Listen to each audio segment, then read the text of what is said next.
How's it going, guys? Forgive me if I'm a little awkward. I don't usually talk in front of the camera all that often. So, I put a poll on my Instagram story. My Instagram is albino snapper, ALBINO SNAPPER, no space. Asking if people wanted a more in-depth explanation of this new snapping turtle morph, and I figured this would be the easiest way to do it. I'll throw pictures up in this commentary just so you can see what I'm talking about when I'm talking about it. I'd like to firstly say thank you to Mitch with Max Morphs. He housed my turtles when I could not, when I was going to college, so huge thank you to him. If it wasn't for him, I would not be sitting here today making this video about cool turtles I produced. I would have simply probably parted ways with turtles, and because of him, this is where we are. So I'd like to say thank you, Mitch. You're a tremendous friend. So with that, I'd like to first explain this contraption we got going on over here.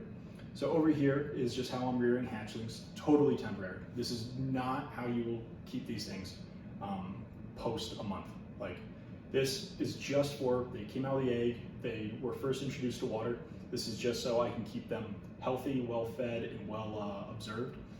The reason I do it like this is so sickness, harder to spread if anyone gets sick. I haven't had any problems with illnesses. I'm just making sure that if that ever were the case, we're not so easily spreading.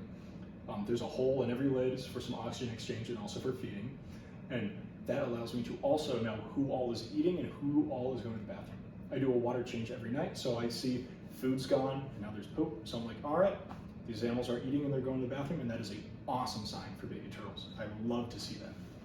So, keeps them from getting sick, it lets me know who's eating, who's going to the bathroom, and then it also keeps them from biting each other, which is very important with snapping turtles. They will bite each other's tails and toes off when they're small. Probably when they're big too. You gotta be worried about that kind of stuff. But this is how they are. They're in like 3" by 5" containers, all on a heat mat.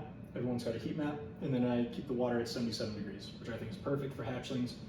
Not too hot, not too cold. Keeps their appetite up. They want to be moving around. They just scoot around the little container, and then they'll all be sent off to their new home soon enough. So everything with sticky notes is already sold. Anything that without sticky notes, not sold. So if you are interested, reach out to me. DM me on Instagram, please.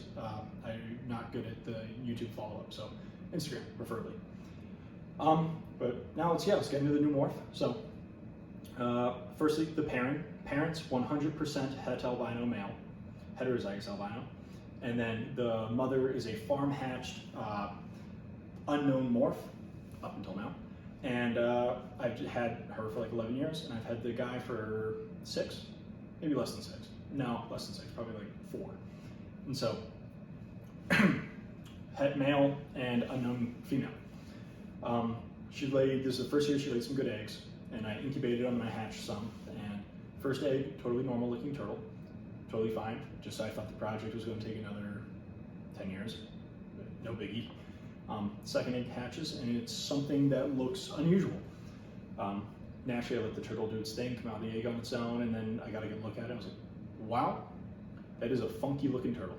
I hadn't seen anything like it ever before. I take a picture, send it to some friends. They're pretty intrigued, and then, you know, another one hatches, and I'm like, oh my gosh. So it's not a one-off. So got a couple of them, so I know it's genetic. And the nice part is seeing a visual morph from only one parent having the visual morph means that it's some form of a dominant gene. And so this is where we're going to talk about the possibilities. So we have these new ones that we're calling calicos because they bear resemblance to the calico ball python morph. And then we have this other guy who is a heterozygous albino. Now, pairing these two, I get visual calicos, so we know it's dominant, and now they all have the possibility of also being heterozygous albino. This is going to open some crazy doors. Because it's dominant, we can hope that if you pair it with another calico, you could get a super. So you could get something that is just exaggerated what's already going on. And I'm going to throw pictures up of these things. I think they are the cat's pajamas. They're so cool. So if you already think they're cool as they are, imagine the super version. And then the heterozygous albino part, if some of them are heterozygous albino, if you pair it with an albino, you could hatch an albino calico. That's never been done. That seems really cool to me. I think that's cool to me. I think it might be cool to you. It's just we don't know what it would look like. We can all guess. So you can get calico, albino calico, super calico. If you paired a calico and a calico of this assortment, you could get an albino super calico. So I don't know. I just think it's a really interesting rabbit hole to go down. I'm really excited about it. The beautiful thing is that it's like clown graded sliders, is that it's an assortment. You can get ones that are darker, you can get ones that are lighter, more spots, less spots. But, it's totally up to chance. But it is cool that there are a variety. With albinos, it's all white turtle, red eyes, and I love albinos. I think they're so cool. But this is the first time I think you get to introduce a variety to snapping turtles. I think the morphs that exist now are awesome. I love them. I'm a huge albino fan. This is why I do it. I really like the albino snapping turtles. But it's a game changer, because currently we have albino, we have T-positive albinos, we have platinums.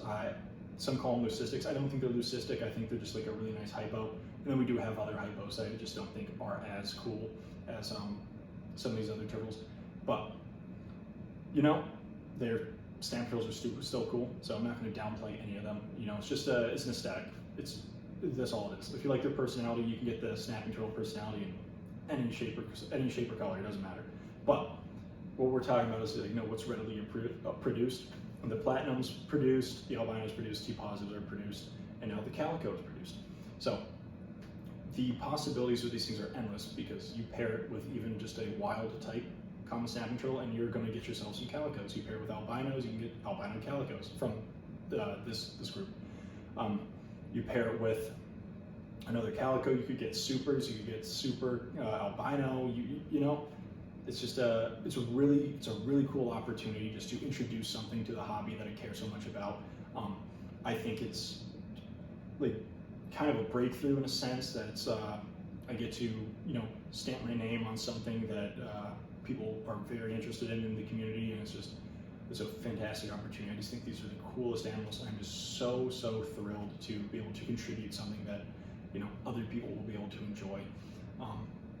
It's like I've heard it put many times as like living art, and I think that is exactly what this is. Is it's like you get to appreciate taking care of an animal, and then you also get to appreciate the masterpiece that comes with them, is the way they look. And this is applicable to from normal to the craziest morph that you can think of. Like, they're all gorgeous, and it's just cool that I was able to throw a little more variety in there, and I'm just super grateful to be able to contribute something like this. So I just make a quick video and kind of explain what's going on with this new one and kind of how I'm keeping them, and I hope you guys appreciate it. And if there's anything that interests you, DM me. I love talking to people online. You can call me on Instagram if you want. I don't care. But yeah, I'm just super thrilled to share this momentous occasion with you all. So thanks so much.